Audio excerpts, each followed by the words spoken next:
Аялал захиалгад шагналын оноог хэрхэн ашиглаж хэмнэлт гаргах тухай. Шагналын оноо ашиглан аялал захиалах аргууд ба гишүүн байхын ашиг тус. Аяллаа хуримтлалыг 5 сар хийсэн гэвэл чи нийтдээ $1000 тэнцвэж шагналын оноотой болсон байх юм. Дубайд 5-аас 7 хоногийн круиз аяллаа нийтлэг жишээг хэрэглэе. Аяллаа нийт зардал $1200. Аялал захиалгад нийт аяллаа зардлын 50%-ийг шагналын онооноос тооцож, үлдсэн 50%-ийг бэлнээр төлөх гэсэн журамтай байдаг. Журмын дагуу аяллаа зардалд 600 шагналын оноо тооцогдож байна. Мөн журмын дагуу үлдсэн 50%-ийн төлбөр болох $600-ыг бэлнээр төлнө.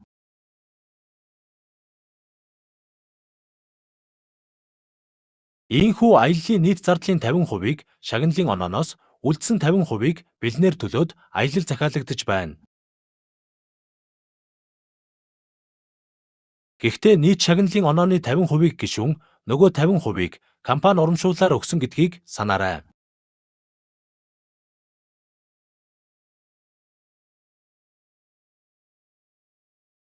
Инкруйсийн үнийн санал ба тариф нь хоёр хүнээр тавигдсан байдаг тул энэ үн нь хоёр хүний аяллын нийт зардал юм. Энэхүү жишээн дээрх $1200 аялал нь ямар нэгэн хөндлөнгийн зуучлалын үнэ ороогүй бөгөөд гишүүд өсөн нэмэгдсэн хуримтлалаа ашиглан захиалсан тул хямд үн дээр давхар хөнгөлөлт идэлэн хосоороо аялах болж байна. Мөн тэдний бодит хэмнэлт нь 25% буюу $300 болж байна. Шагналын оноо ашиглан аялал захиалах аргууд ба гишүүн байхын ашиг тус. Хуримтлал хийсэн хугацаа болоод шагналын онооны дүн хэвээрээ. Өмнөх жишээнийхээ үнийг одоо $2000 гээе. Аялал захиалгын журам ёсоор нийт аяллын зардлын 50%-ийг шагналын онооноосоо төлнө. Шагналын онооны 50%-ийг гишүүд, нөгөө 50%-ийг компани урамшуулал болгон өгдөг гэдгийг бид мэднэ. Мөн журам ёсоор үлдсэн 50%-ийн төлбөрийг бэлнээр төлнө.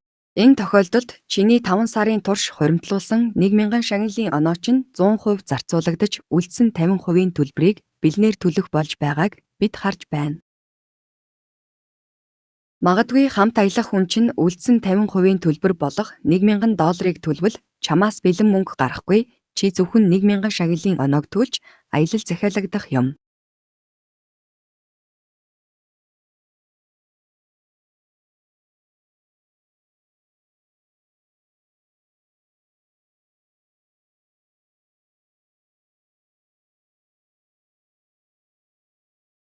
Эндээс харахад Инкруйсийн маркетинг клубын гишүүд болон гишүүн бус хүмүүс ч ашигтай байгаа нь харагдаж байна. Шагналын оноо ашиглан аялал захиалах аргууд ба гишүүн байхын ашиг тус. Гишүүд аялал захиалахдаа гишүүнчлийн ID-гаараа оноогоо нийлүүлэн аяллаа нийт зардлыг хуваан төлж, хувийн зардлаа бууруулан аялж болдог. Аяллын нийт зардал $2000 бөгөөд Дорж Бат 2 оноогоо нийлүүлэн захиалж хамт аялахаар болж. Дорж Бат нар хамтран аялал захиалахдаа тус бүрдээ 500 шагналын оноо $500 төлснөөр мөн тийм хэмжээний хэмнэлтийг хийж чадаж байна. Нэг гишүүний бүртгэлээр 4 хүртэлх хүн аялж болох ба энэ тохиолдолд тухайн гишүүнд ирэх ашиг өгөөжийг харъя. Нийт аяллын зардал $3800 ба гишүүнээс гадна 3 хүн хамтдаа аялахаар болсон. Журам ёсоор аяллын нийт зардлын 50%-ийг шагналын онооноос төлнө. Үлдсэн 50%-ийг бэлнээр төлөх бөгөөд нэг хүний зардлын дүн $950 болж байна. Гишүүний шагналын онооноос 950 нь нэг аялагчийн зардалд шилжигдэн тооцогдох ба тэр дүнгээр буюу $950-ыг тэрхүү аялагчаас өөртөө шилжүүлэн авч болно.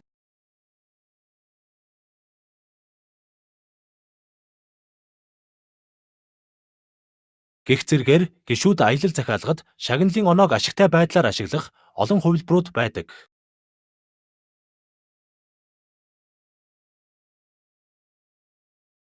Гишүүд аяллахын зэрэгцээ өөрсдөө хүсвэл компаниас олгосон боломжийн дагуу бизнес эрхтэй түнш гишүүн болж болох ба өөрийн баг командаа үүсгэн хөгжүүлж Захирал цолтой болсон тохиолдолд шагналын оноогоо 100% ашиглан аялал захиалан аялдаг болно.